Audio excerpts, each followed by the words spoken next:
Hi welcome to hash నేను మీ Manoj. Delhi liquor స్కామ్లో MLC కవిత arrest అయ్యి 100 రోజులకు పైగా తీహార్ జైల్లో ఉన్నారు. సో ఈ 100 రోజుల్లో మిగతా వ్యవహారాల సంగతి ఎలా ఉన్నా నిజామాబాద్ జిల్లా బీఆర్ఎస్కు మాత్రం ఆమె లేని లోటు గట్టిగానే కనిపిస్తుంటున్నారు అక్కడ కార్యకర్తలు. సో తాను యాక్టివ్గా ఉన్న రోజుల్లో జిల్లా రాజకీయాలను అంతా తానై నడిపిన కవిత ఇప్పుడు అందుబాటులో లేకపోవడంతో తీవ్ర సమస్యలు ఎదురవుతున్న ఆవేదనలో ఉన్నారట అక్కడి ఉమ్మడి నిజామాబాద్ కారు పార్టీ నేతలు. సో ఆమె ఎప్పుడెప్పుడు బయటికి వస్తారంటూ కూడా అందరికంటే ఎక్కువగా వాళ్ళ కళ్ళల్లో ఒత్తులు వేసుకొని ఎదురు చూస్తున్నట్లు చెప్తున్నారు.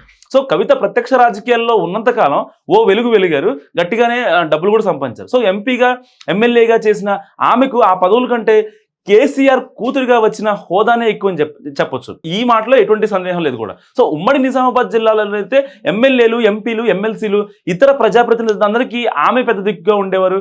జిల్లాకు వచ్చినప్పుడల్లా మంది మార్బలంతో హడావుడి చేసేవారు ఆమె. సో ఎమ్మెల్యేలు సైతం పనుల కోసం కవిత ఇంటి వద్ద గంటల కొద్దీ పడిగాపులు పడ్డ సందర్భాలు కూడా చాలా ఉన్నాయట. ఓ మోస్తరు నాయకులు, కార్యకర్తలు అయితే మేడం దర్శన భాగ్యం కలిగితే చాలన్నట్టుగా ఉండేవారు అన్నది లోకల్ టాక్. సో అయితే అదంతా గతం. ఇన్ని రోజులు కవిత ముందు వినయ విధేయతలు ప్రదర్శించి ఆమె మెప్పు పొందేందుకు తాపత్రయపడ్డ నాయకులు ఇప్పుడు ఎవరికి వారే యమునా తీరే అన్నట్టుగా పరిస్థితి మొదలైంది. సో ఇకంతా చెప్పాలంటే ఓ దిశానిర్దేశం లేక భవిష్యత్తుపై భరోసా కుదరక అంతా మెల్లిగా సర్దుకుపోతుండటంతో జిల్లా పార్టీ కకావికలం అవుతుందని అంటున్నారు లోకల్ నాయకులు. సో కవిత జైలుకు వెళ్ళడం, పార్టీ నేతలకు దిశానిర్దేశం లేకపోవడం వల్లే మొన్నటి పార్లమెంట్ ఎన్నికల్లో బీజేపీ అభ్యర్థి అరవింద్ విజయం సాధ్యమైందని కూడా చాలా మంది చెప్తున్నారు. సో నిజంగా అరవింద్ వెంటాడి మరీ ఓడిస్తారని శపథం చేసిన కవిత ఎన్నికల నాటికి జైల్లో ఉండిపోవడం పార్టీకి తీవ్ర నష్టాన్ని మిగిల్చిందంటున్నారు లోకల్ నాయకులు. సో ఎన్నికల్లో ఆమె ప్రభావం సంగతి తర్వాత కనీసం ఫ్లెక్సీల్లో మేడం ఫోటో పెట్టడానికి కూడా చాలా మంది ఇష్టపడలేదనేది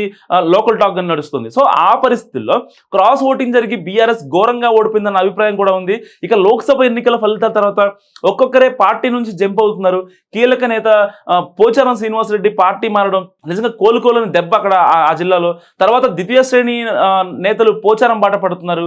కొందరు మాజీలు కూడా పోచారం వెంట నడిచేందుకు సిద్ధమవుతున్నారు. సో కవిత అనుచరులుగా ఉన్న మాజీ ఎమ్మెల్యేలు, ఇతర నాయకులు సైతం పక్క చూపులు చూస్తున్నారట. ఇప్పుడు కవిత బ్రాండ్గా ఉన్న తెలంగాణ జాగృతి కూడా చల్లా చెదరవుతుందని అంటున్నారు. సో అక్క జైలుకి వెళ్ళి 100 రోజులు గడిచింది. ఇంకా ఎన్ని రోజులు ఉంటుందో కూడా తెలియదు.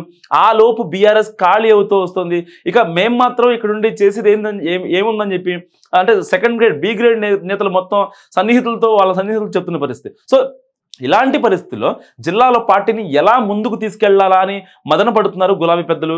ఆమె లేని లోటు భర్తీ చేసేందుకు కేసీఆర్ మాస్టర్ ప్లాన్ వేస్తున్న ప్రచారం ఉంది. స్థానిక సంస్థల ఎన్నికల లోపు కవిత జైలు నుంచి బయటకు వస్తే ఆమె జిల్లాలోని కొన్నాళ్లు మకాం వేసి పార్టీని పటిష్టం చేయడం ప్లాన్ ఏ. సో ఒకవేళ అప్పట్లోగా ఆమె రాకుంటే కేటీఆర్ లేదా హరీష్ రావులతో ఒకరిని నిజామాబాద్కి ఇన్ఛార్జ్గా నియమించి ఆ ప్లాన్ బిని తెరకెక్కించాలని ఇప్పుడు కేసీఆర్ మాస్టర్ ప్లాన్ తెలుస్తుంది. నిజంగా కవిత వల్ల ఇదంతా జరుగుతుందా అని దీనిపై మీరేమనుకుంటున్నారు? మా కామెంట్ రూపంలో తెలియజేయండి. చూస్తూనే ఉండండి హ్యాష్ ట్యాగ్.